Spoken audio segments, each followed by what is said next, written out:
As ocean temperatures rise around the globe, massive coral die-offs continue to mount. Some scientists have worked to save, restore, grow, or move corals from one place to another. Others are trying to literally freeze them in time.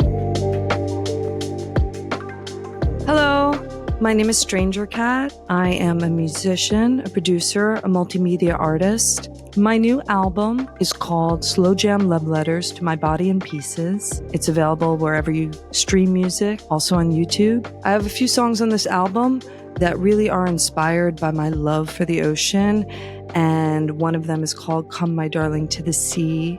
Another one is called Promise Me, and they have very beautiful underwater slow motion videos. I hope you'll go check them out. Today we'll be reading Frozen Reefs by CD Davidson-Hiers from Nautilus Magazine and learn how scientists are refining ways to cryogenically freeze coral larvae in an effort to preserve populations that are under threat from warming waters. My work speaks a lot to my love of the ocean, and I wanted to share this article with you because a lot of people don't know how important it is for us to protect and regenerate our coral reef systems. The coral reef is a mirror to the health and the vibrancy of the entire planet, and we've been losing them at a rapid rate. It is so important for us to regenerate now. So I was really drawn to this article, and I'm happy to share it with you today.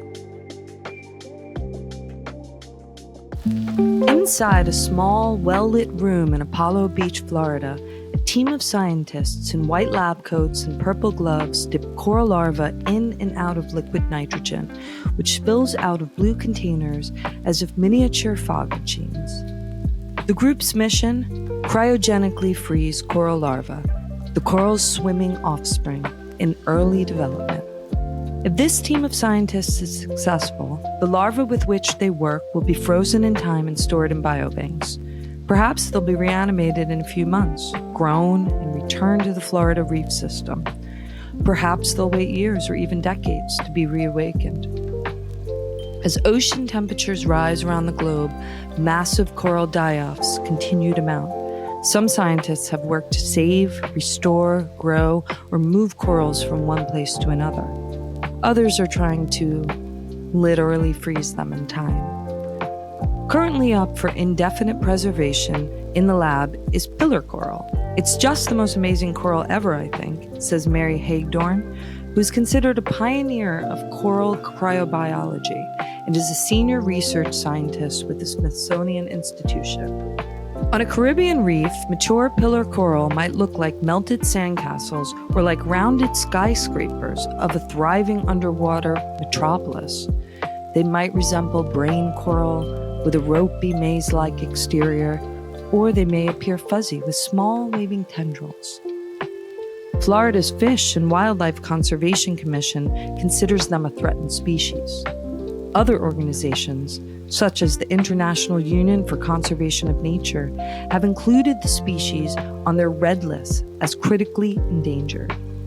If Hagedorn and her team are successful, it will join at least a dozen other species of coral that have been cryogenically preserved, out of more than 800 species known worldwide.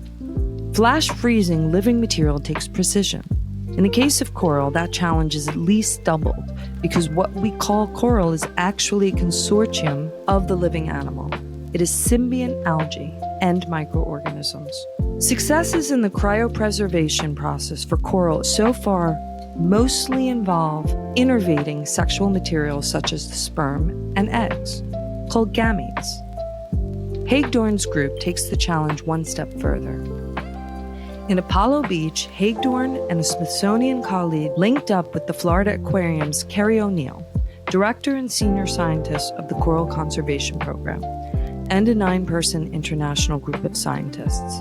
The team's workspace includes 3 greenhouses holding seawater tanks on the Florida Aquarium's 20-acre conservation campus. Their mission to cryofreeze and then thaw and settle and raise at least some of the cryopreserved coral larvae could demonstrate that the process works as a conservation technique. If the team successfully reawakens and propagates the frozen larvae, They believe their work will be the first time that larval stage coral live through the cycle of cryofreezing, thawing, and growing to maturity.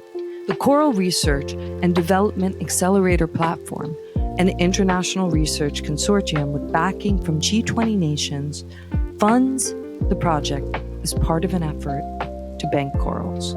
In the wilds of Florida waters, corals' biological clocks usually orient to a full moon in summer. Pillar corals spawn in August, roughly 80 to 90 minutes after sunset. An exhale, and the corals broadcast sperm and eggs into the water. These gametes mix and develop into larvae. Larvae swim and settle into polyps. Growing polyps become colonies. But hot marine temperatures force the corals onto a diet with fewer than half the calories they usually consume. As seas grow warmer, colonies in Florida's water bleach, lose their algae, symbionts, and starve. Coral may bleach after several weeks of stress, such as a 2-degree Fahrenheit increase in water temperature. A safe marine temperature for this area ranges between 73 and 84 degrees Fahrenheit. In 2023, when the water temperatures consistently remained 5 degrees hotter than usual during summer months, Florida's Fish and Wildlife Conservation Commission recorded the worst bleaching event documented for Florida's reefs. Freezing coral larvae is a sort of archival mission to buy time, a chance to preserve this biodiversity for the future, a future of possibilities in which marine temperatures will level out. Though coral biologists are pretty grim-faced about that, or scientists will have to figure out a way to keep coral reefs thriving despite the threats. But for that future coral to live, it is not enough for the scientists to master the technique of thawing and growing its larvae, of course. Let's say it's 2075, and the scientists reawaken a few hundred larvae to return to reefs made ready for their re-entry. When the corals come out of their slumber, they will also need their algae partners to survive. Algae photosynthesize energy for the corals and lend their colorful hues. And corals keep algae safe from predation. But when marine temperatures spike, corals expel their algae, leaving bleached coral skeletons scattered through the reefs. For now, any reawakened larvae still find their symbionts from healthy neighboring adults. But what if all of the partner algae has disappeared? In Hagedorn's opinion, algae must be the other half of the cryobank. The symbionts are the hardest cell in the world to cryopreserve, without a doubt, because they're part animal and they're part plant. And they have a cell wall, Hagedorn says. Freezing material too slowly can form ice crystals, which are especially deadly to algae. Ice punches a hole through a cell's wall, killing the animal or genetic material. Cryopreservationists freeze materials into the negative 320 degrees Fahrenheit, using techniques similar to storage for human embryos and genetic material for our artificial reproduction. About 10 years ago, cryoengineers from the University of Minnesota developed a laser for Hagedorn to use, first on the zebrafish embryos and now on coral larvae. 2 years ago, Hagedorn figured out a way to apply the rewarming technique to algae. What the laser does is it warms the material at millions of degrees per minute, and that stops a lot of ice formation, she says. Ice is really your enemy in cryopreservation because it can damage cells. Science must keep up with both sides of the process, freezing and thawing, for cryopreservation to work. Baby on board reads a sticker slapped to the back of Aaron Muller's minivan. Muller, senior scientist and director of the gene bank at Mote Marine Laboratory and Aquarium in Sarasota, keeps an office fewer than 2 hours drive south on I-75 from the Florida Aquarium. It's not her own offspring in tow. Across Florida, a statewide exchange of coral babies take place in the rest stops along the interstate, and she's a crucial part of that chain. Biological donations of corals, some destined for cryopreservation, come into Muller's facility from marine construction projects and other aquarium facilities. Donations go back out to partner facilities or to the reefs. Exchanges happen in batches of 10,000 larvae at a time. Of those numbers, about 500 could grow to a little larger than an inch.